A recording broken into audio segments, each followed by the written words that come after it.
நம்முடைய பிதாவாகிய தேவனாலும் கர்த்தராகிய இயேசு கிறிஸ்துவினால் உங்களுக்கு கிருபையும் சமாதானம் பெருகுவதாக. இந்த நாளிலும் கூட நமக்கு ஜீவனை தந்ததும் அல்லாமல் தயையும் பாராட்டினாரல்லவா அவரை துதிக்கலாமா?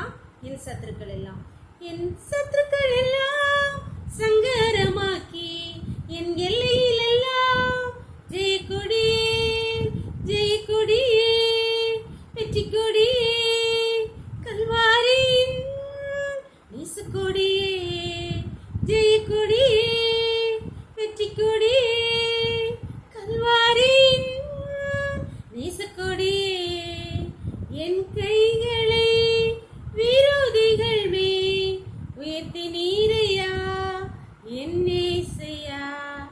என் கைகளை விரோதிகள் மேல் உயர்த்தி நீரையா என் நேசையா.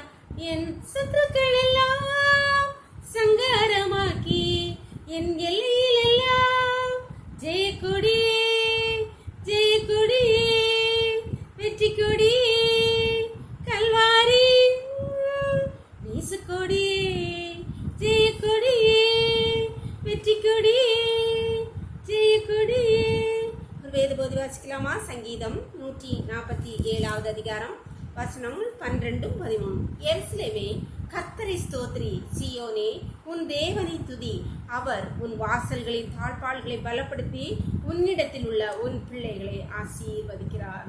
நம்முடைய தேவனாகிய கர்த்தர் துதிக்கு பார்க்கிறார். துதிகளின் மத்தியில் வாசம் பண்ணுகிறவர்.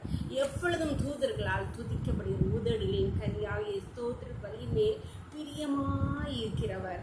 அப்படிப்பட்ட தேவாதி தேவனை நாம் துதிக்கும் போது, ஸ்தோத்திரிக்கும் போது, மகிமைப்படுத்தும் போது, நாம் நன்மைகளை பெறும்போது மட்டுமல்ல, துன்பத்திலும் பாடுகள் மத்தியிலும் கஷ்டத்திலும் கர்த்தரை துதிக்கும் போது, எரிகே கோட்டை அடைக்கப்பட்டிருந்த போது அவர்கள் துதித்த போது அந்த கோட்டை தகர்ந்து விழுந்ததல்லவா? ஆனவர்களே, உங்களுக்கு முன்பாக கஷ்டங்கள், பலவீனங்கள், பாடுகள், தட்டைகள், உபத்திரவங்கள் வரும்போது துதியுங்கள், கர்த்தரை துதியுங்கள். அப்பொழுது அவர் உங்கள் வாசல்களின் தாழ்பால்களை பலப்படுத்தி உங்களிடத்தில் உங்கள் பிள்ளைகளை ஆசீர்வதிக்கின்ற எல்லாருடைய ஆசை நம் பிள்ளைகள் ஆசீர்வாதமாக இருக்க வேண்டும்.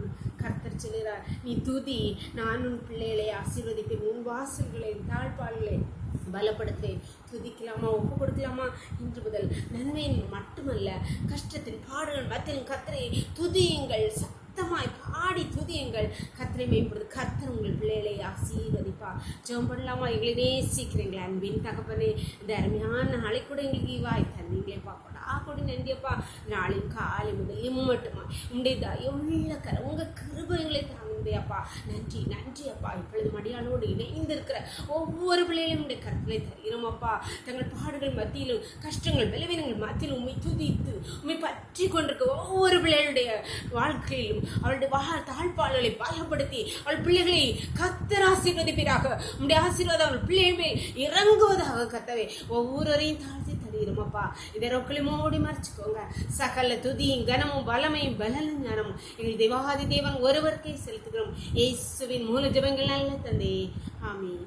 God bless you. கர்த்தர் உங்களை ஆசீர்வதிப்பாராக. ஆமென்.